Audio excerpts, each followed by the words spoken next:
అవకాశం ఉంటే అక్కడంతా గవర్నమెంట్ చెప్పండి అని మనకే కాదు ఇండియా మొత్తం ఈ 13వ తేదీ నుంచి 17వ తేదీ వరకు కూడా కొన్ని పనులు మనం నేర్చుకుంటే మన ఇంట్లో సపోజ్ అర్ధరాత్రి మన ఇంట్లో ఒక వాడికి అలా వచ్చింది అనుకున్నాం, ఒక అతనికి అట్లా వచ్చిందంటే మనం కాపాడవచ్చు.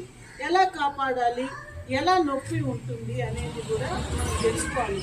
ఫస్ట్ గుండె నొప్పి వచ్చింది అని ఎవరైనా అనుమానించాలి అంటే ఫస్ట్ విపరీతమైన చెమటలు పట్టుకోవాలి, పట్టి పిండేసినట్టు ఇక్కడ నొప్పి వస్తుంది. ఇక్కడ నొప్పి వచ్చినప్పుడు ఈ లెఫ్ట్ సైడ్ చూడండి, ఇటు సైడ్ యాడ కాదు, ఇటు సైడ్ యాడ కాదు, ఇటు సైడు నొప్పి వచ్చి ఇది పెరగతా పోయి మనకు ఈ వెనకాల నొప్పి వచ్చి ఈ చేతికి ఇలా నొప్పి వచ్చింది పెరగతా ఉంది అనేసి అంటే నొప్పి అనేది పాకతా ఉంది శరీరం లేకంటే అది తప్పనిసరిగా గుండె నొప్పి.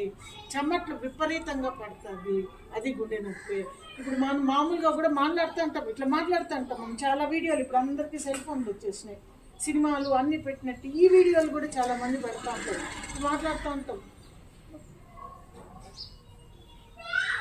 అనేసి. కొంతమంది అంటే ఎక్కువలు పట్టుకొని వస్తారు, కొంతమంది ఏదో వచ్చేసింది అలా ఇలా మాదిరిగా జరుగుతుంది అంటే వాళ్ళకి మనం ఏం చేయొచ్చు అనేది ఇప్పుడు చూపిస్తాం. ఎవరైనా ఒక వ్యక్తిగా మీరు వచ్చి అనుకుంటే మీకు అందరికి కూడా ఆ విషయం మీరందరూ నేర్చుకోవచ్చు, మీరందరూ చేయొచ్చు.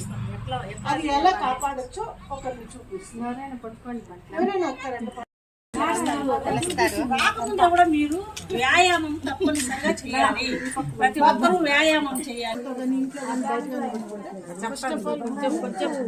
ఊడేసి అయ్యో అయ్యో అని కంగారు పడితే అట్లా ఉండకూడదు. ఒకటి ఇట్లా పడిపోయినప్పుడు కళ్ళు తెరుచుకో అంటే చేయకూడదు.